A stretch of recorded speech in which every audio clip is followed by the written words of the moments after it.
Thank you for joining us on FutureTV, wherever in the world you're watching us from. I'm Linda Tamim, and these are today's top stories. 6 people are charged with attempting to smuggle explosive materials into the Roumieh prison. A delegation of 14 experts who will start the destruction of Syria's chemical weapons arrives in Beirut from Italy.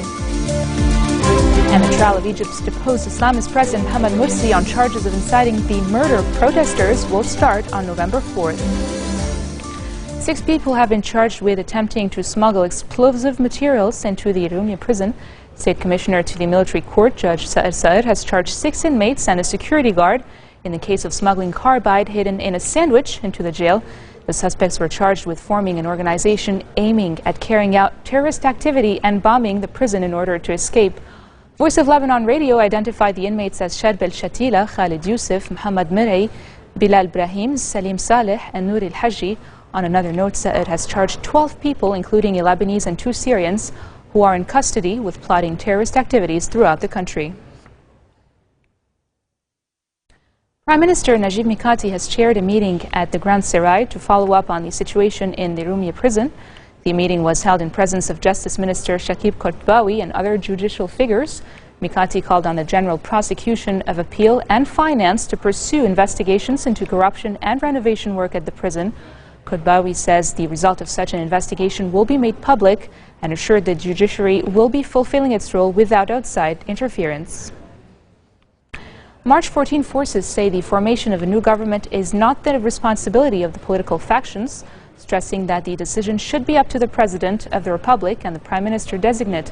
On another note, the future parliamentary bloc has entered the fray over the oil controversy by calling for the swift formation of a new government to handle Lebanon's oil and gas wealth after accusing the cabinet of involvement in suspicious deals.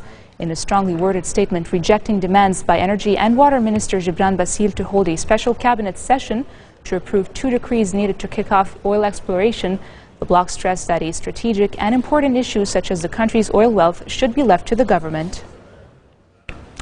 2 Egyptian workers have been slightly injured in an explosion at a banana plant near the Beirut River. The national news agency says the explosion is the result of an overuse of a chemical substance identified by its French name, carbure.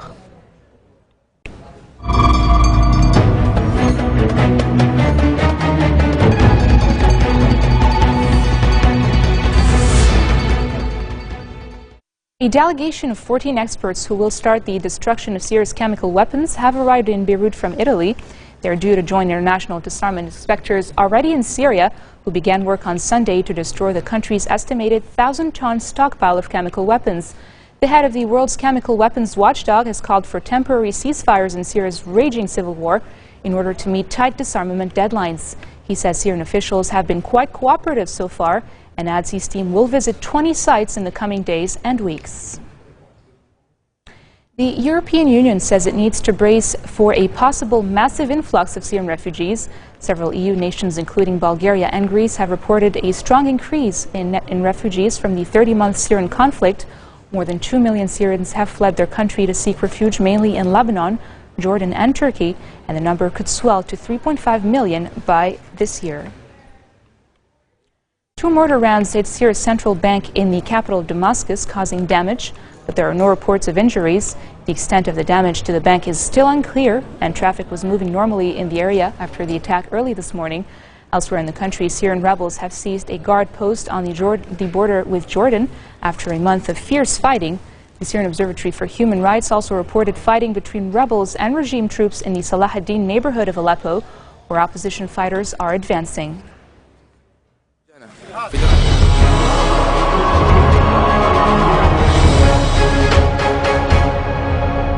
Moving on to Egypt, the trial of Egypt's deposed Islamist President Mohamed Morsi on charges of inciting the murder of protesters will start on November 4th. This is according to the official MENA news agency, which says Morsi will stand trial with 14 other defendants. At least 10 people were killed in the clashes on December 5th between Islamist loyalists and his opponents after Morsi passed a temporary decree placing his decisions beyond judicial review. The clashes broke out after Brotherhood supporters dispersed a sit-in outside the palace by Morsi's secular-leaning opponents. The military has detained Morsi in a secret location since his overthrow on July the 3rd, prompting a series of demonstrations across the country since then.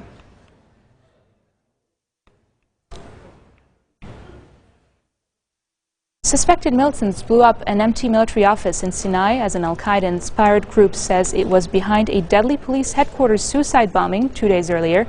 Security officials says suspected militants planted a bomb in a military intelligence office in the town of Rafah, bordering the Palestinian Gaza Strip. The blast comes 3 days after 57 people were killed across Egypt in clashes between Islamists and security forces. The following day, militants launched a wave of brazen attacks, killing 3 policemen. The al-Qaeda-inspired group Ansar Bayt al-Maqdis claimed responsibility for the attack. Still to come in our program, a fire at a garment factory in Bangladesh kills 9 people. That and more after the break.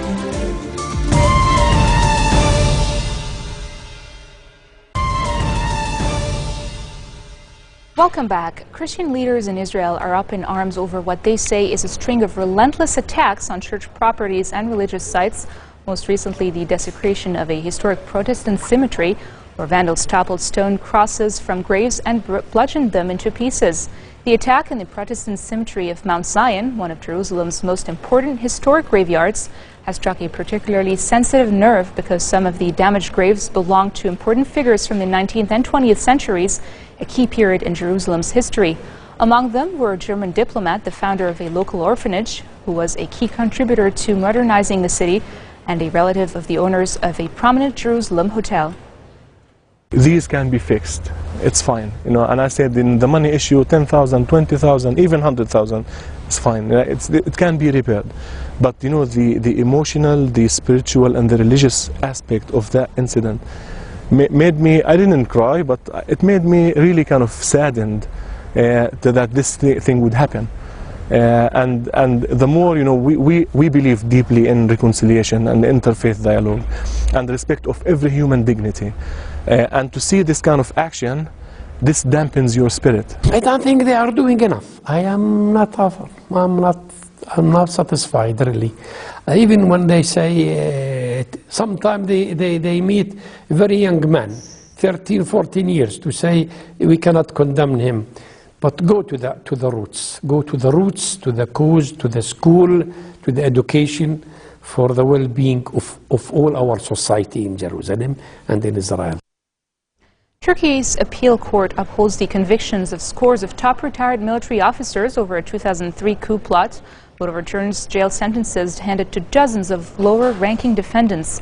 The court in Ankara confirmed an earlier ruling that found the former commanders of the army, Navy and Air Force guilty of plotting to oust Prime Minister Recep Tayyip Erdogan's Islamic-rooted government and sentenced them to 20 years behind bars. The appeals court also upheld the acquittal of 34 officers accused of involvement in the plot named Sledgehammer, referring to an army exercise in 2003. The court, however, overturned the convictions of 88 others, citing a lack of evidence or incorrect charges, paving the way for a possible new trial. U.S. President Barack Obama is stepping up pressure on the top House Republican to hold votes to reopen the federal government and prevent a potentially disastrous U.S. government default. Obama spoke to reporters at a White House a few hours after calling House Speaker John Boehner and urging him to drop demands that the votes be tied to Republican demands for dismantling Obama's health care law and cutting federal spending. The U.S. government has been partially shut for 8 days now because of Congress's failure to pass a normally routine temporary spending bill. Obama also wants Congress to extend the government's borrowing authority, warning that if it fails to do so by October 17th, the country will not be able to pay its bills. I had a chance to speak with Speaker Boehner, and I told him what I've been saying publicly, that I am happy to talk with him and other Republicans about anything. Not just issues I think are important, but also issues that they think are important. But I also told him that having such a conversation, talks, negotiations, shouldn't require hanging the threats of a government shutdown or economic chaos over the heads of the American people. Already this week, I had to miss critical meetings in Asia to promote American jobs and businesses.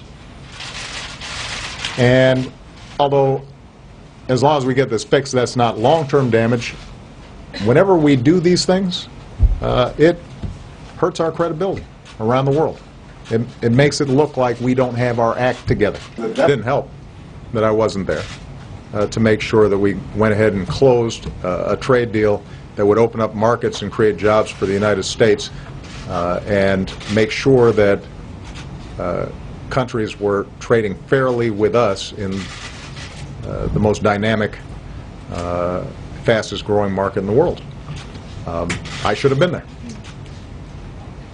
But I can tell you, because I had to apologize to some of the hosts countries, that they understood that the most important thing I can do for them and the most important thing I can do for the bilateral relationship in America's reputation is making sure that we reopen our government and we don't default. And now for news around the world in brief. Italian Prime Minister Enrico Letta says his country will hold a state funeral for the victims of last week's shipwreck tragedy off Lampedusa. Letta's statement comes during his visit to the island, where more than 300 African migrants were feared to have died. Divers are continuing the recovery operation from Thursday's incident, in which the ship caught fire, capsized, and sank. Voting is underway in Azerbaijan's presidential election, a poll that seems almost certain to keep incumbent President Ilham Aliyev in power. As windfall oil revenues have filtered down to Azerbaijan's poorest, the opposition has found it hard to assail the government's economic policies, and the main opposition candidate, historian Jamil Hassanli, has focused on government corruption and social inequality. At least 9 people have been killed in a fire at a garment factory in the Bangladeshi town of Ghazipur, 40 kilometers north of the capital of Dhaka. Emergency officials say those killed in the fires include the factory's general manager. The fire was doused earlier today after firefighters labored for 10 hours to bring it under control. Police say 170 workers were inside the factory when the fire started, and most of the victims were so badly burned that they could not be identified. Asian leaders are gathering in Brunei against a backdrop of divisive territorial disputes and flagging free trade efforts. Leaders of the Association of Southeast Asian Nations are set to first meet among themselves today before the leaders of China, Japan, South Korea, and India join them for 2 days of closed-door talks. They will attempt to overcome maritime tensions and inject fresh momentum into regional free trade initiatives. Celebrity guests came together at the home of Matisse, Renoir, and Degas to celebrate American fashion designer Ralph Lauren's pledge to restore the Elite École des Beaux-Arts in Paris, one of the world's oldest and most influential art schools. The restoration project will see Laurent dedicate funding for a 2-year plan that will oversee the restoration and modernization of the listed building as part of a broader Beaux-Arts preservation campaign. To mark the Patron sponsorship, the designer hosted a gala dinner in the school's picturesque courtyard. The evening also featured a special presentation of the Ralph Lauren Fall 2013 collection, the first time the designer has showcased outside of the United States. And on that note, we end our bulletin for today. Now let me remind you of our headlines. 6 people are charged with attempting to smuggle explosive material into the Roumieh prison.